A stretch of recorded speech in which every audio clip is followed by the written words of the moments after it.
Blog Talk Radio.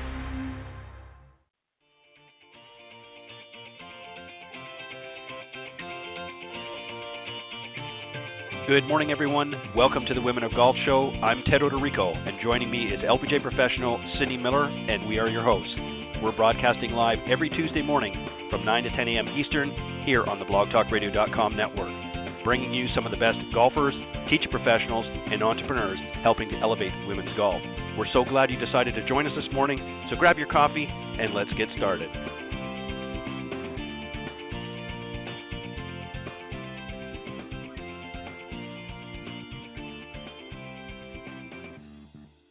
All right, good morning, and thank you once again for joining us here this morning on the Women of Golf Show. I'm Ted Odorico, and right alongside is none other than Legends Tour player and LPGA professional Cindy Miller, and we are your hosts here on the Women of Golf Show. Good morning, Cindy.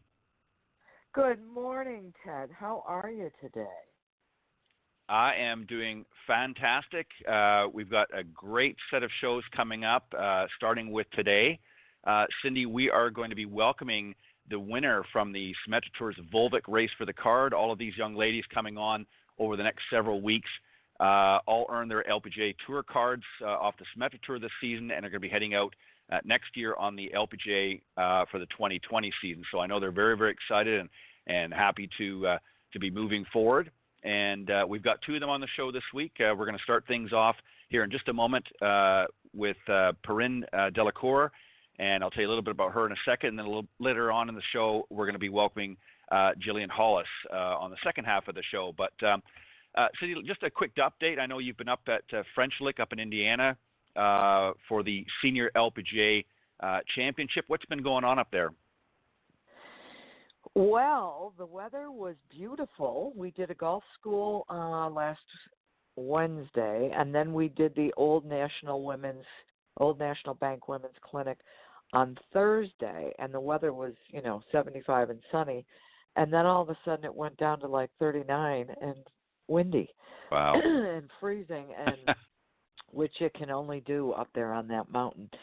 But tournament started yesterday. I was first alternate. I did not get in the event, so we drove home late last night. Scores, they range anywhere from 66 to 90. So I don't know what course Jill McGill played, but holy cow, she was amazing. I can't believe she got 66 on that golf course. So it's absolutely beautiful. Everybody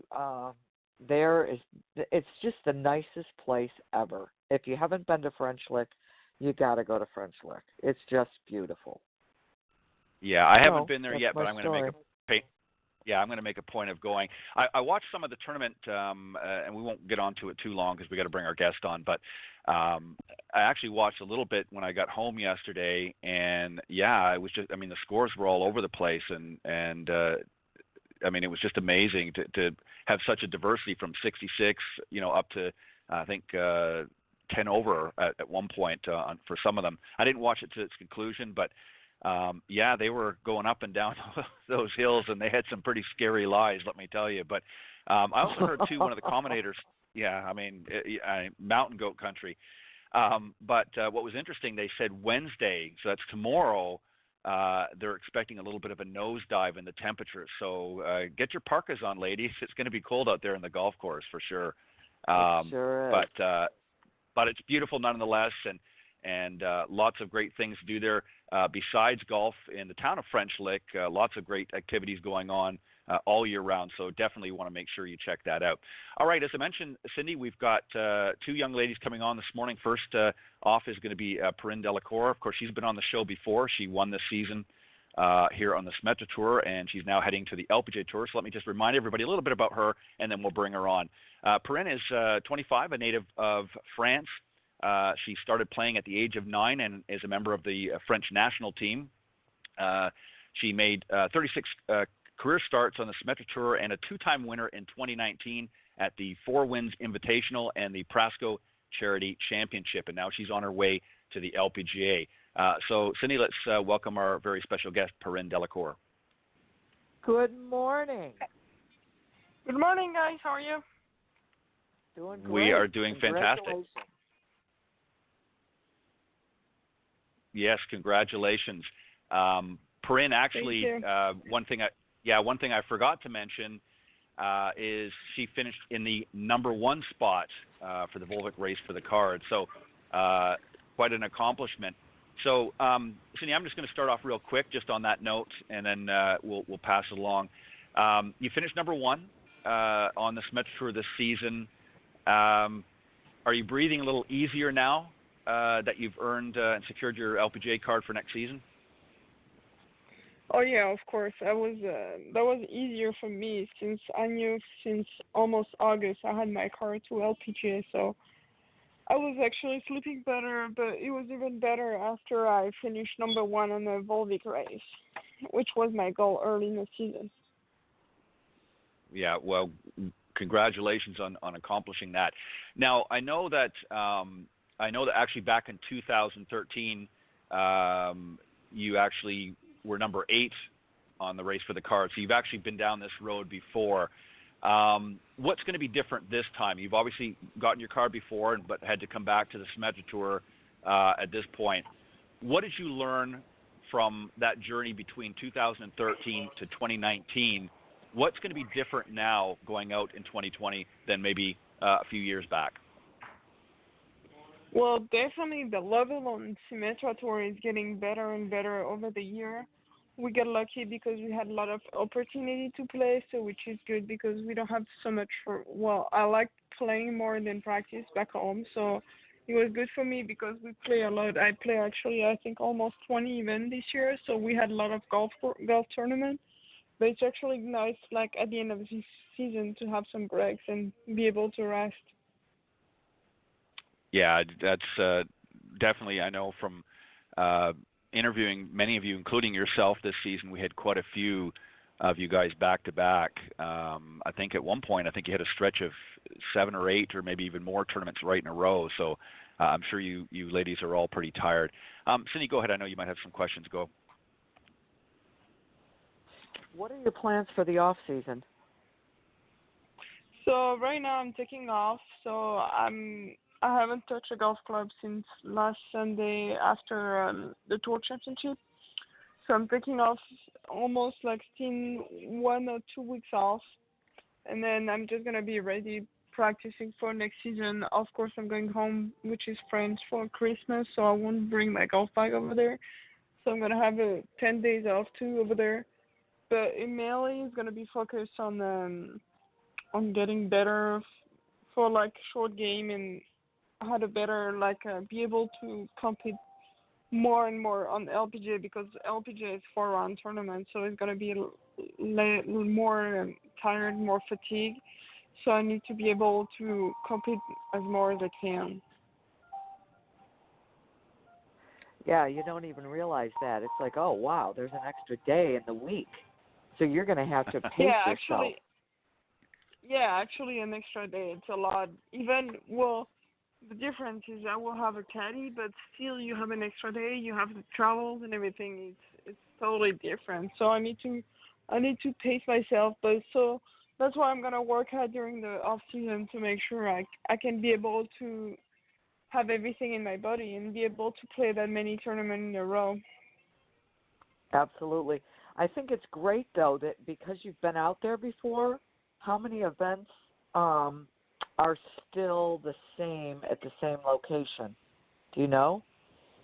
It's pretty much all of them. It's maybe 1 or 2 courses, which I don't know, which is good for me because I don't really need to play. I know the courses, so I don't need to do over and over on the course since I know the holes and everything. And the caddy I'm going to have, he knows the courses too, so which is good for us. Oh, that's great. I just got to say something. I don't know if you heard the beginning of the session today, but I play on the Legends Tour, and I was first alternate to get into the French Lick event at the Petite Die course. And I was sitting around waiting, and the day before the tournament, there were 2 players that hadn't registered yet. And Morgan Miller said, well, they're coming in tonight, and they're playing in the morning. And I said, really? And I thought, I would never do that. I was so shocked at coming to a place that's a major championship, not playing a practice round, and one of the girls got in at 3 o'clock in the morning and teed off at noon, which is not a big deal. I mean, I forgot to sleep, and I thought I would do that. And my husband played on the PGA Tour for 15 years, and he said, well, if I played the golf course before, I would do that. What's the big deal? What do you think? Yeah. Well, I would never that? do that. I will feel bad for myself. I would never do that because I need to, even I won't feel good because I need to know the course. I need to go know the speed of the course and everything. So I would never do that. I need to have at least a day or two of practice on the course. Well, yeah. Like on a facility to know them. And one of them shot 82 and one shot 83. So I was just like, okay. Yeah, that's not good. No. Go ahead, Ted. Perrine, let me ask you, as I mentioned a little bit ago, you actually won 2 events this season, the Four Winds Invitational and the Prasco Charity Championship.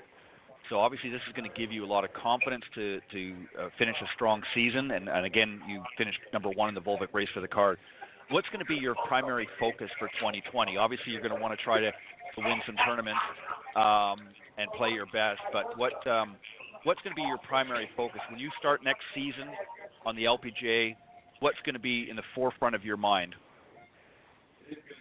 Well, of course I want to be able to win, but first of all, I wanted to be able to find the way I was playing on Symetra, which is just like enjoy the golf, not do anything different since even if I'm like on the LPGA, so just do the same and see what is going to be on.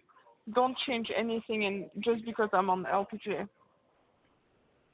Absolutely agree. Yeah, I think that's smart. Now, you mentioned obviously you want to get yourself ready, and we're not just talking about play. I mean, obviously you're going to take some time off, and at Christmas you're going to head home to France and spend Christmas with your friends and family. But then you're going to be hopping right back shortly after, and you're going to be starting out in the LPGA. Are you going to have a fitness routine, and what about nutrition? Are you a pretty good eater, and do you exercise fairly regularly, or what's your routine? Yeah, I do work out. I'm trying to work out at least 3 or 4 times a week, especially during off season. So I'm gonna do that a lot. And then eating, I'm trying to be careful. I don't eat a lot of outside. I'm just have a good food and just pay attention for it. But of course, I want also to pace myself and don't burn myself during off season. So I wanna, if I'm getting tired, I'm gonna do less and feel fresh for the season. Now, we talked about, there's going to be an extra day on the tournament. Is that going to affect your schedule somewhat as far as your workouts and that? Because now you're going to have an extra day out in the golf course. Are you going to have to adjust some of that a little bit to compensate? Well, it's going to be different for sure because we used to play only 3-day tournaments. So, yeah, I'm going to need to I pretty know what I'm going to need to do. So the difference is usually I was playing on the Prom on the Symetra Tour. Next year, I don't think so. I'm going to get in a lot of it early in the season. So which is going to be usually Wednesday practice day, and then it's going to be needs to be on the course on either Monday or Tuesday or both days. Right. Yeah, you definitely want to get those rounds in. Are you going to try to pace yourself? I mean, I know you. Do you have an idea of what your schedule is going to be like for next season? What tournaments you're hoping to or planning to play in? And are you going to pace yourself? Because as I mentioned earlier, you had a lot of back-to-back events here on the Symetra Tour. Are you going to try to pace it out a little bit throughout the season so that you don't get yourself burnt out? Well, right now, since I have a status, good status, but I want to be able to get into the major and everything, which is ANA and everything. So I have to play pretty much everything early in the season. And right now, it's hard to say, okay, I'm going to take this one off, because we don't know how tired it's going to be, how good or right. I'm going to play. So I need to know. I'm pretty much going to sign up for every tournament and see from there which one I'm taking off for now. Yeah, that's pretty much what I expected. So let me ask you, based on this season and how you've played, what were your strongest points? What were your strongest areas of your game this season that you're hoping to carry over next year? And what do you know during this off season a little bit that you're going to have to really work on to sharpen it up for next season? So I was putting pretty good, like 6 to 10 footers. When I was winning every time, I was like pretty much almost near 100% to make it all of them, which is good because it's either for birdie or for like saving pars, or like if you have a good up and down hard one but don't get really close to the pin, you're making the comeback. So those one, they were a really good one, and I know when I'm playing good golf, that's the one I'm making all the time. So of course I want to be able to practice those stats because I want to be able to make them during the season. I know I need to work on my short game. Well, when I say short game, it's more like 100 yards and less, so I could make more birdie opportunity and make more up and down all the time. Yeah, definitely. I think we can all work on our short game all the time. I think that's one area of the game I don't think you ever stop working on. Cindy, you have any more questions for Perrine? Yeah. What do you love about what you're doing? Because you've been doing it a while, and you've got to absolutely love what you're doing. So tell us what you love about it. Well, first, I'm pretty lucky. I do what I love for job, which is good. And then I like to be outside, to travel all around the city, like all around the world and everything. So I like that. Of course, there's bad part to be away from friends or family or like boyfriends or girlfriends. So it's not hard to be. It's hard to be away from that. But then I feel like in every job that's hard to. There is a hard part, like negative one. But I'm pretty lucky. I really like what I'm doing, and I know I'm not going to do that my entire life, but right now I still like it, so I keep doing it. Awesome. Very good. Well, I think it's something that first and foremost you have to, Cindy, and you would agree, you have to be passionate about what you're doing, and to be out here and compete at the level that you ladies are competing on, you have to have a passion for it, because you're right, Perrine. I mean, with the travel, it's exciting on one hand, but talking with all of you ladies over the last several years, it can also be a little bit daunting and very tiring too, week to week, having to travel to different areas of the country and then having to go out and play several rounds of golf. So you definitely have to have some stamina for doing that, but most importantly, you have to really love what you're doing. So, Perrine, we want to thank you for joining us this morning, and good luck next season on the LPGA, and I hope you'll come back next year and let us know how you're doing. Thank you so much, guys. Have a great day. Good luck next year. Thank you. See you soon. Okay. All right. Bye-bye. All right. That was Perrine Delacour, number one spot, if you will, on the Symetra Tour, now going to the LPGA Tour next season. You can tell there's a little bit of exhaustion there from the season. Cindy, you've played on the LPGA, so you know what she's up for next year. Maybe just for those that haven't really experienced that, just kind of give them a little bit of an idea of what some of these ladies are going to be experiencing next year. Well, the easiest part of the whole year is going to be playing golf. Mm-hmm. It like she said, she has to know, where am I going, when am I getting there, where am I staying, how many things am I bringing with me, when am I playing a practice round, will I be in the Pro-Am, how many rounds am I going to play, when do I pace myself. It's the scheduling, it's the organization. It's who's caddying for me. Will they be there? Do I have enough money to pay all my expenses and my caddy? And am I staying in private housing? Am I staying in a hotel? All that stuff. And then, have I ever been there before? So she's really got an advantage here because she played on the tour before. So right. As much as you might say, well, she had to go back to the Symetra Tour, well, big deal, Now Right. she's learned how to play better. So it's the experience. The first year you're out there, you're like, wow, you know.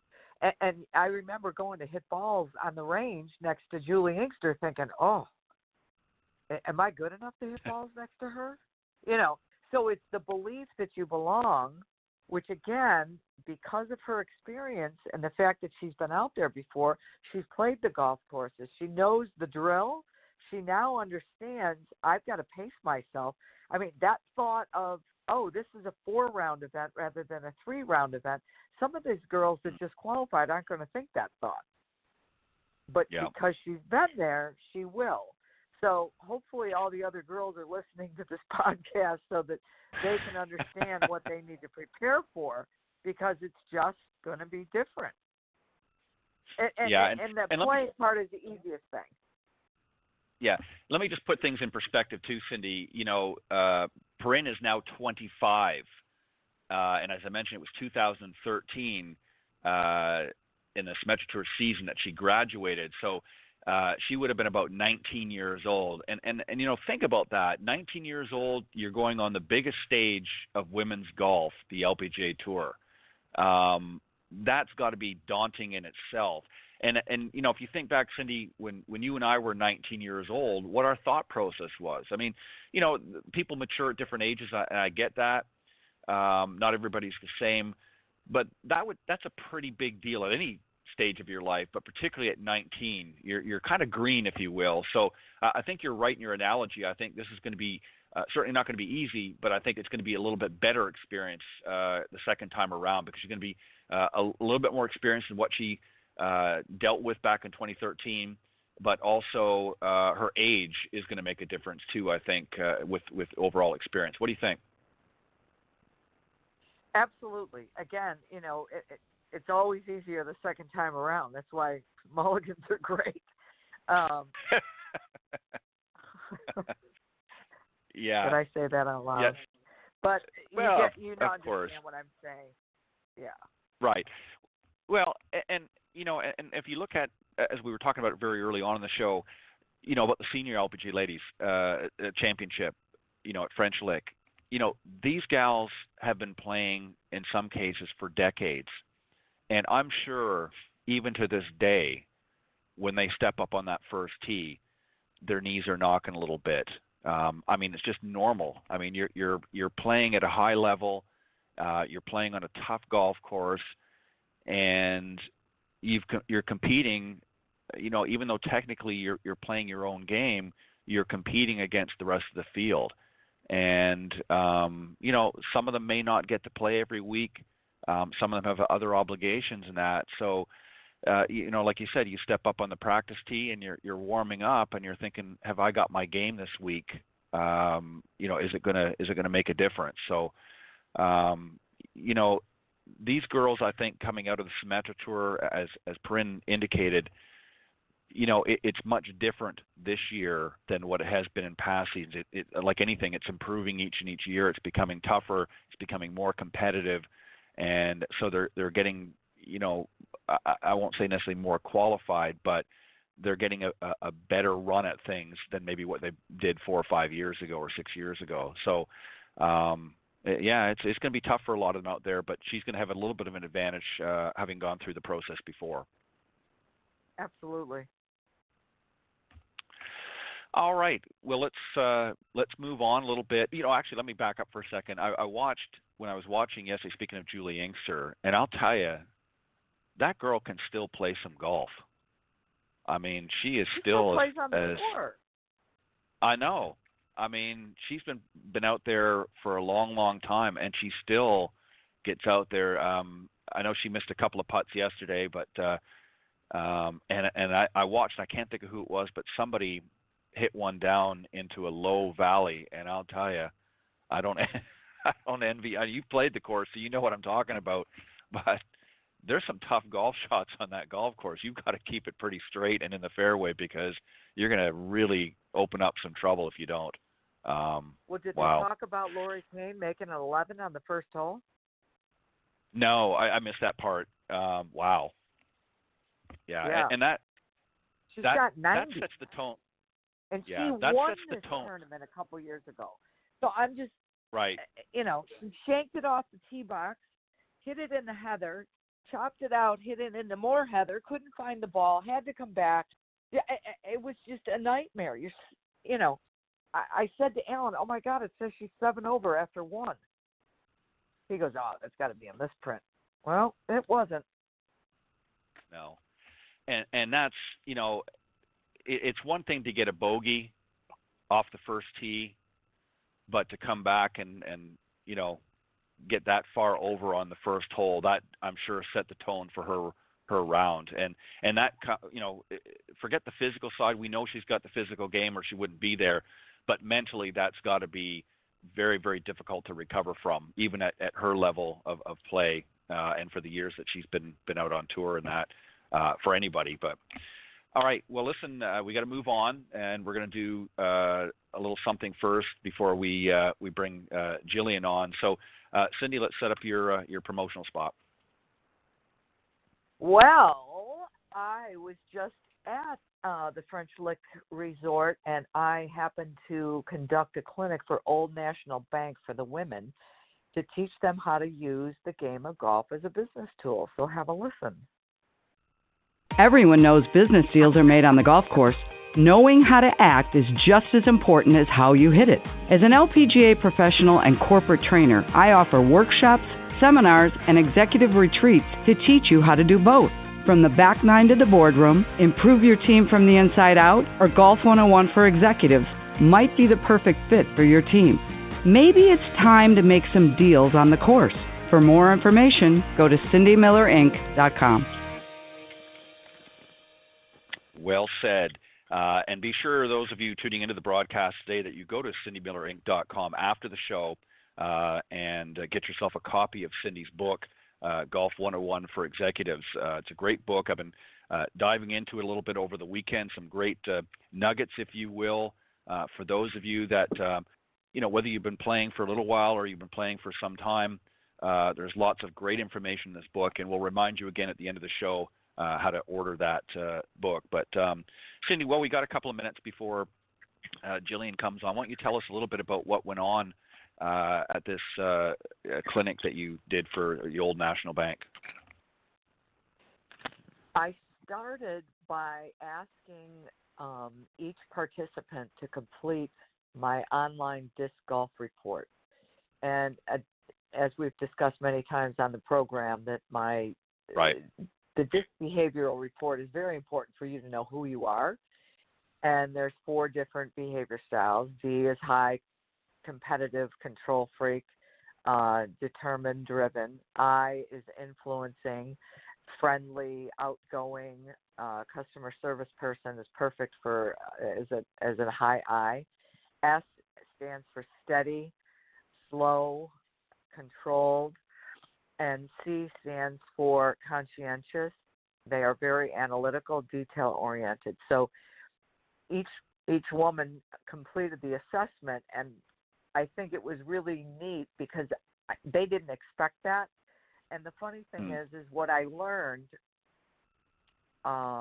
this might not sound good, but it's the truth.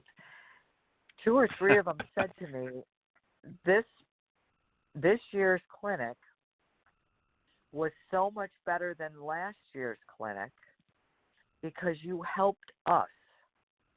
And last year, there was a superstar that they paid lots and lots and lots more money than they paid me to help them. But the person hit more balls than hands-on instruction. So this year, Alan helped me, and then Anthony and Mike from the club helped teach, and we had 3 different stations, and each after 40 minutes, they changed stations. So they did full swing, chipping, and then putting, and it was great. We started out with a little session inside discussing their disc profile, and then we went outside and we did the 3 separate sessions. So the man who hired me said they had 100% positive response. So it was great because we helped them get better. So That's what it's about. Excuse me. Well, and congratulations on that, and hopefully you will be going back, next time to do that again. It just goes to show you, and I know that what you were saying was not meant to be in any way disrespectful to the individual last year, but sometimes the problem, I think, with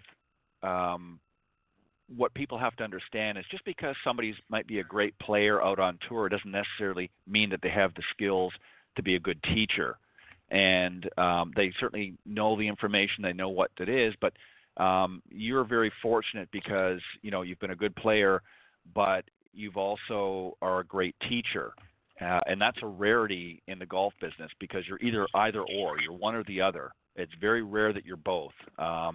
And that doesn't mean that people can't learn from players. I got to tell you that you're absolutely right. And discussing, we had a player meeting, and the night before the first round, and I went to it, and again, we're all contemplating how we're going to grow the Legends Tour and get more events. And they're thinking of lowering the age, and they're going to lower how many participants. Like last year, there were 81 that played. This year there were 78. Well, if there were 81, I would have been playing right now, not being on the show. So again, right. I get a little peeved because I'm like, it's a major championship. There was no qualifier. Why are there only 78 players that get to play? On the other hand, here's the other side of it. There's probably only, and this is going to sound, rude and, but that I reveal truth, right? There's really only 20 to 25 people that can play. And what do I mean by play? That can break par, that have a chance to win. There's probably only 15 that can do that. And again, because one of the girls said, I heard another one over talking and saying, I haven't played in a tournament in 16 years. I just got in the event. What do I do? And her friend said, well, get on a plane and get here. Well, really? I mean, so part of me is like this, the honoring the game. If you're going to play in a major championship, you have to commit and you have to work on your game. To me, that's rude to show up the night before the tournament, unless there's extenuating circumstances, which I understand. On the other hand, if you register to play in a tournament or you enter the event, you should work on your game, right? So that being said, I said in the meeting, if there's 150 members of the Legends Tour between the ages of 45 and 100, right? Which I'm not sure what the oldest person is. If Kathy Whitworth, I'm sure, is still a member, and she's 80, and Joanne Carter's 81 or 82. That being said, we need to define what our value proposition is. And I know that I'm not in the top 20 of the players. I'm 63 years old, and even when I was good, I was never as good as them. Which, again, look in the mirror and face the truth. I'm not that good. I'm good. I'm the best in the world. I'm one of the worst. But I am one of the best at teaching. So use us and our talent for what we can deliver to our audience. And that's what they need to do. Yeah, I would agree with that, Cindy, and you're 100% accurate. I think, and again, putting this politely, I think one of the issues is sometimes ego gets into it.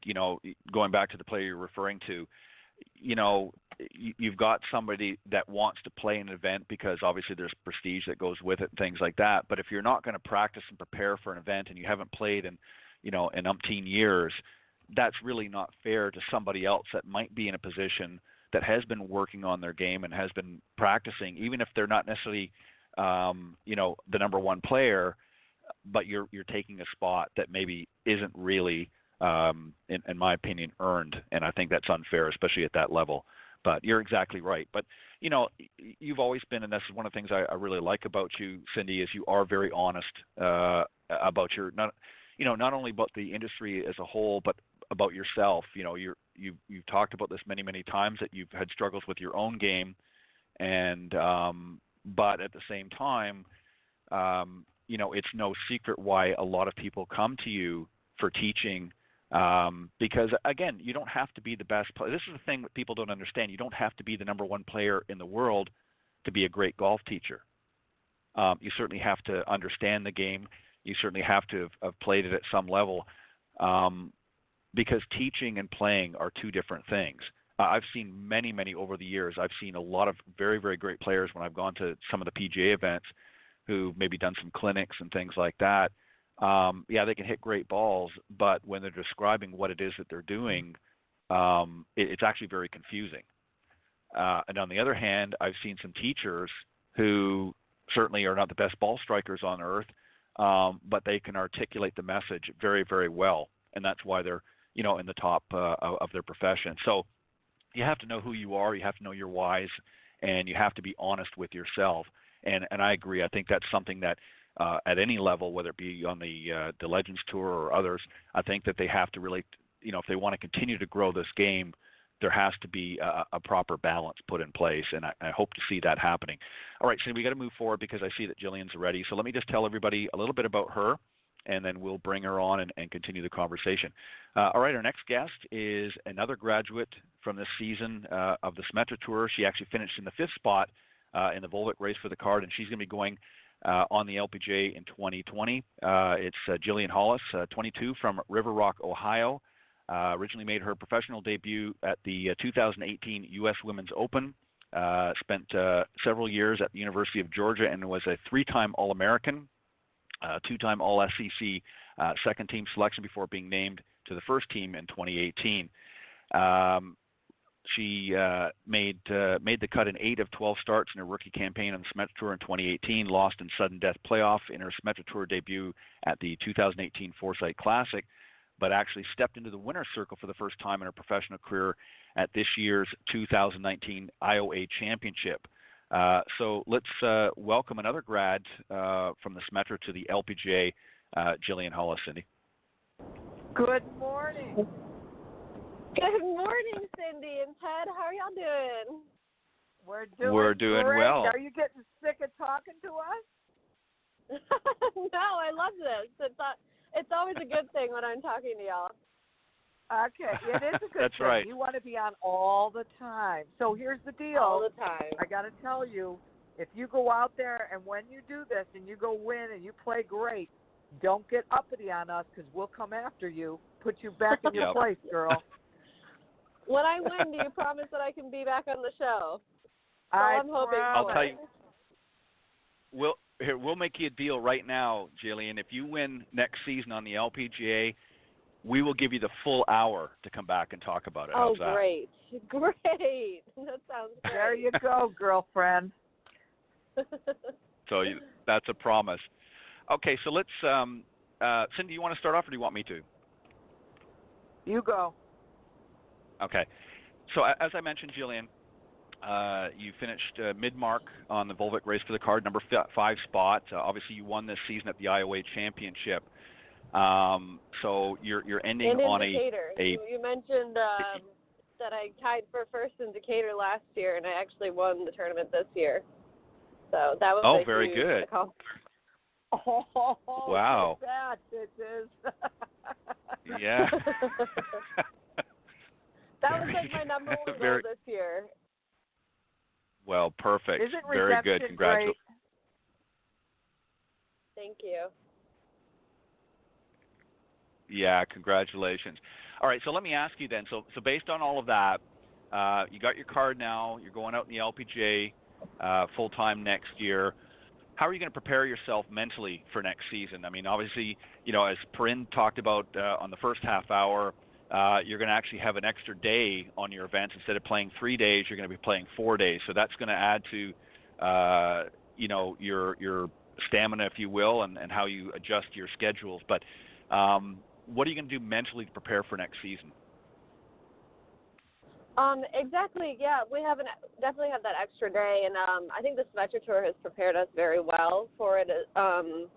Just because we have had a couple of 4-day tournaments, so I feel like I've played some LPGA tournaments as well, the U.S. Open and the Marathon Classic, so I have a little taste of how it's going to be next year.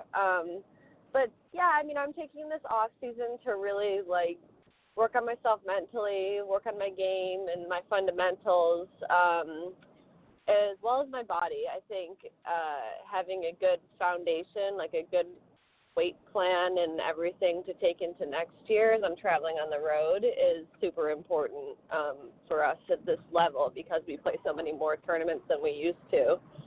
So I'm really looking forward to it. I'm looking forward to all the challenges and learning new things. It's going to be a whole new set of challenges, but I'm very excited to take them on. Yeah, I can imagine that you are. So what are you going to do in this off season? Obviously, I know you're going to do some preparation, but you've got some downtime now. What are you going to do to sort of decompress from the season, kind of catch your breath, and maybe do something different? So what are you going to do in your off season? Well, I'm actually out in California right now. I'm currently driving to Carlsbad to go get fitted for new Callaway clubs. So that's step one. Oh, wow. To go and try out the new clubs and everything. And really just to take a rest. I did the same thing last year. I gave my body a nice break after I played all the tournaments I did last year, and learned so much more this year just because I got a full year of playing on the Symetra Tour, and it was a lot of travel and a lot of wear and tear. So I'll definitely have that downtime to, like I said, work on my body and to get back into the gym and to go after it there. But really just to take a little bit of a break. I think everybody needs to put the clubs down for a little bit and really just, I'm going to reflect on this past year and what I could have done better and what I did well, and spend a lot of time with my family and use all of that and start my preparations for next year come December and January. Well said. Very quickly, and then Cindy, I'll pass it over to you. While you're going through that checklist, what's going to be on it as far as a reflection of the season? I mean, just looking at every tournament, just saying to myself, you know, why did I play well here? Why did I win those two tournaments? So what did I do the week before in preparation for what was to come in these couple of rounds that I played? And then to look at the tournaments that I didn't play well in. I know it's hard to sometimes, and some people might just want to write it off, but for the tournaments that I did miss the cuts in, what could I have done better? And I think the biggest part is to look at, you know, what did I do in the gym? What did I write down in my notes? Was it the golf course? How could I play this golf course differently? If I missed a cut, I played half of the season in 2018, the second half. So I played those courses for the second time this year.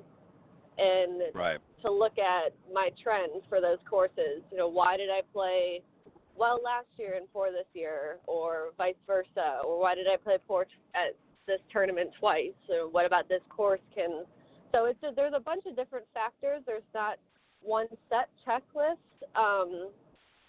but just kind of looking at the holes in my game and trying to fill those. Because my goal next year, as it was this year, is to just get incrementally better at every tournament. And I think if you can do that, then you're on a really good track. Yeah, I would agree with that. Well said. Cindy, go ahead. I love the fact that you said, you know, you've been there before, you know what the drill is. What do you love about what you're doing the most? I just love playing golf so much. I know it sounds really cheesy, and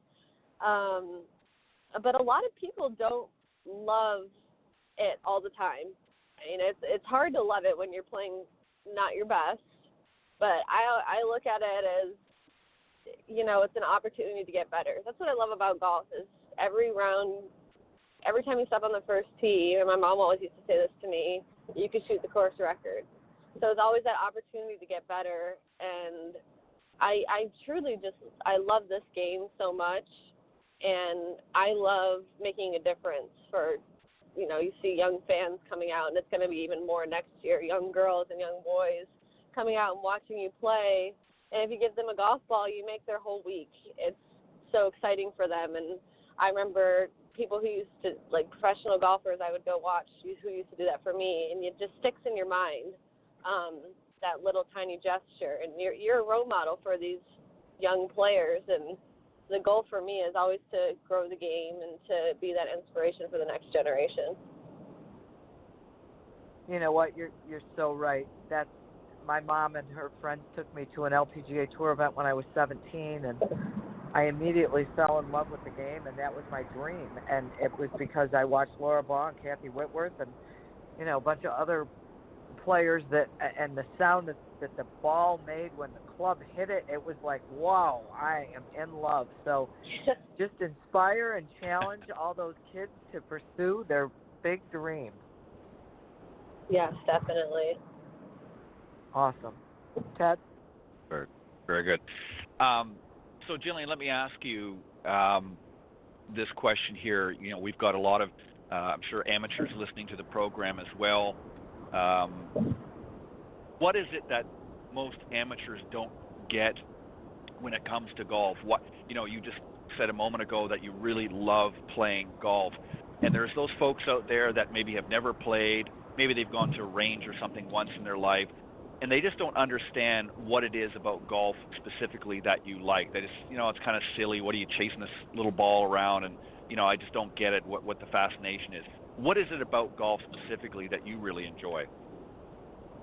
You know, when I actually see amateurs play, when I play in these pro-ams and when I spend time around amateur golfers, I love it because they truly are just playing because they love the game. They're not playing for money or trophies or major championships. They're playing because, you know, they could hit 100 bad shots, and that one shot, that one good shot that they hit, or that one putt that they make that get so excited about, and that's what makes you come back the next day. And I think same thing for me.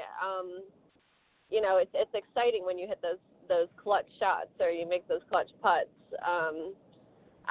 And it's so raw seeing amateurs play golf and want to get better, and you want to help them too, because, you know, there could be something totally off in their swing and they're talking about how their clubs aren't right for them, and I'm like, well, maybe we need to work on something else. So it's fun giving, like when I play in the pro-ams, I get along very well with the people that I play with and try to give them tips and aim them in the right direction, and it's fun seeing all the different swings, and I love playing in the pro-ams and playing with amateurs because it's not another day at the office. It's like, yes, I get to go play golf today, and that's how I feel every day. So I love their enthusiasm about the game. Yeah, I can see that being a big plus for a lot of pros. I mean, you're playing in the heat of a tournament all the time, so it's kind of nice just to be able to go out and actually enjoy a round of golf without the pressure of the tournament itself. So let me ask you something, sort of a similar question, but from a little bit different perspective. You know, next year you're going to be out in the LPGA Tour, and you're going to be, you know, walking up the fairway, and maybe you're going to be standing over near the gallery a little bit, and there's going to be some much younger girls than you out there. What would you say if a young girl, doesn't matter what age, came up to you and said, one day I want to do what you're doing? What advice would you give them? I'd say keep working hard and keep that dream, because there are going to be, I mean, if I had time to tell them and really talk to them, I would say there are going to be, you know, tough weeks and tough days, but like same kind of thing. If you can just love this game and want to get better and do it for yourself, and I think you need to keep that kind of dream when you're younger. Like, I want to be on the LPGA, and keep that in your rearview mirror and just work every day to get a little bit better, and know that the bad days are just as important as the good days, and every day you can get better. I think it's so great when younger kids say that, because it's like so many more people are getting into golf now, and golf is becoming a more like inclusive game. With, I think Topgolf is a great thing because it gets people swinging, and I wonder how it could be on an actual golf course, and it invites more people to the game. Whereas it used to be just the membership only clubs, or you could go to a public driving range, but we have all these municipal courses now that you can go play. And I mean, with all the golf apps now, I think it's great that everybody's getting into the game. But it makes me so excited when because you don't think, you kind of keep your head down and you just play and practice and try to get better and get to that next level and get in the LPGA. And then when somebody comes up to you and they're like, I want to be like you one day, it's just, you're like, oh really? That's so great, and it just inspires me to be an even not even a better golfer, but just a better person for people to watch, and to try to be like me. That's so humbling. I mean, I love that. Yeah, and you're exactly right. I think it's, I think that the LPGA and obviously Symetra Tour and that, I think a lot of you and many of the other players that we've had the pleasure of interviewing here on the show really have stepped up. Not only are you great athletes, but great players. But every one of you that we've had on the show are just, in my opinion, first class. You just do a great job as ambassadors of the game and really representing. And I think that's one of the reasons that there are so many, when you look at the statistics of new people coming into the game every year, young girls and young women are leading the pack as far as the percentage of new people coming into this game. So obviously that's an attribute to what's going on in women's golf today. So congratulations to you, not only on the success that you've had while you've been playing, but being a good role model and inspiring others to want to follow in your footsteps. So thank you very much. You're welcome. That was just a subtle building up because we want to make sure that you come back next year when you win on the LPGA Tour. So that's just to really boost you up a little bit, make sure you come back and talk to us again. But let me ask you, definitely. So let me ask you very, very quickly, you mentioned that you're on your way out to Carlsbad. You're going to get fitted for some new sticks. What are you looking at getting fitted for? What's the new sticks going to look like? I'm going to find out when I get there. I'm really excited. I've seen a lot of the new equipment with the new Epic, the Epic Flash Driver, and their irons always get better and better. And I play their wedges. Anthony Taranto does all the stamping on the wedges, and it's so cool what he does. So hopefully I'll get to see that as well. But I'm just excited to go and see what they have, and I finally have a full bag of one club, so it'll be nice that I'm not, trying out a bunch of different clubs right now. So I'm really looking forward to seeing what's there and what's in store. And I play pretty well with my clubs this year, so if it ends up being that I need to switch a lot of clubs, that would be great. Yeah, don't throw any good ones out. That's for sure. If your putter's been hot, you don't want to get rid of that right away, even if it's not one of theirs. No, I think I'm going to keep my putter. Definitely an early Christmas present for you, for sure. Cindy, go ahead. I know you got some other questions. What clubs did you use this year? I had the Rogue irons, the Mac Daddy wedges, and they have like Jilly and Go Dog stamped all over them for, going to University of Georgia. And I have the Epic fairway woods and the Epic hybrid. Yes, and the Rogue driver. The Rogue and an Odyssey putter. A red Odyssey putter. Nice. So I as well have the Rogue irons, and he offered me to get new ones, and I said, you know what, I don't really want new ones because I like what I have. Yeah, I did get the new Epic Flash driver, and I do like that. But Oh, yeah, did you? yeah. So needless to say, you'll be tested to see if you can hit it better, farther, straighter. And Yeah. Callaway's awesome. Always the goal. Yep, I love Callaway. So God bless you, girl. Go out there and kick some butts. Thank you. I love the Callaway as well. They're very good to me over there. Awesome. Well done. Well, Jillian, we want to once again congratulate you on finishing out the season strong and heading out to the LPGA Tour next season. We want to wish you all of the most luck that we can wish you. Go out and knock them dead, and we're going to hold you to it, because I'll tell you, Cindy and I we'll definitely chase you down next season if you don't come back. So you're always, sounds great. you have a home here on the Women of Golf show with Cindy and Ted, and we're always happy to have you young ladies come out and talk about it, the good, bad, and the ugly. And you guys do a great job, and congratulations again on a season well played, and go out and have some fun next year.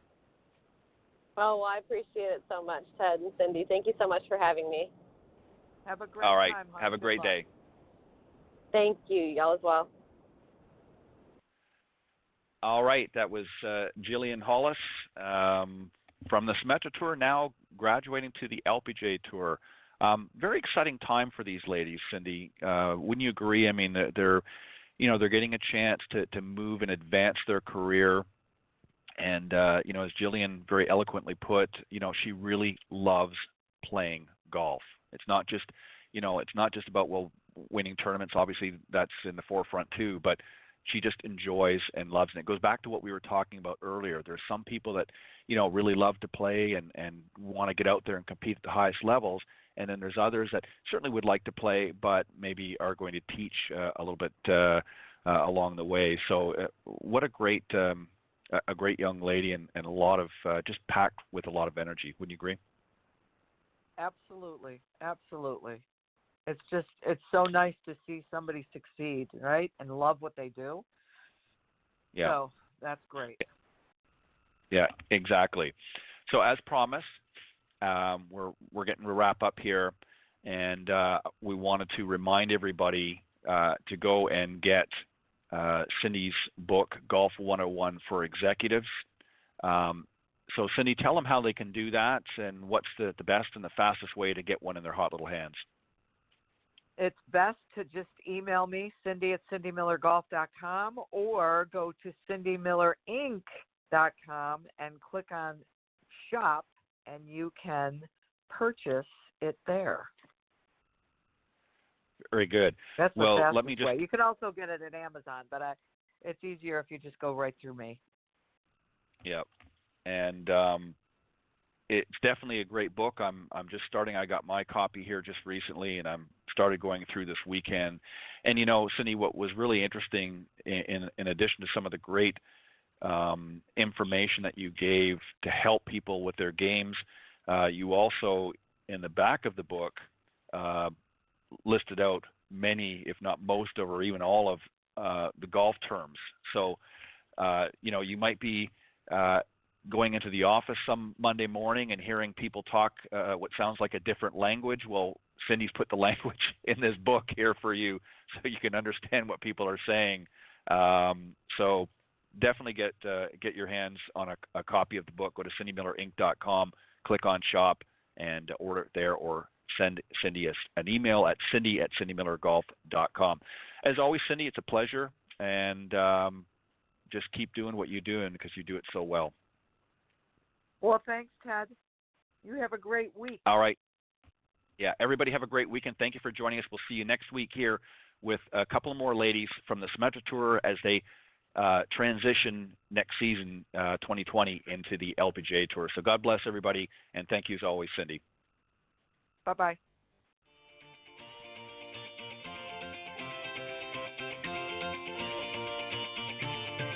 Thanks for listening this morning to the Women of Golf Show. Tune in live each week by visiting blogtalkradio.com/Women of Golf, or on any of these social media platforms: iTunes, Stitcher, TuneIn, CastBox, TalkStream Live, and, of course, Spotify. If you can't join us live, check out our on-demand section for previously aired broadcasts. To get updates for future shows and upcoming guests, you can follow us on Facebook at Women of Golf. You can also follow me on Twitter at TedandBuckCEO and Cindy at Cindy Miller Golf. Please remember to join us next week on the Women of Golf Show. See you next time. This has been a production of the iGolf Sports Network.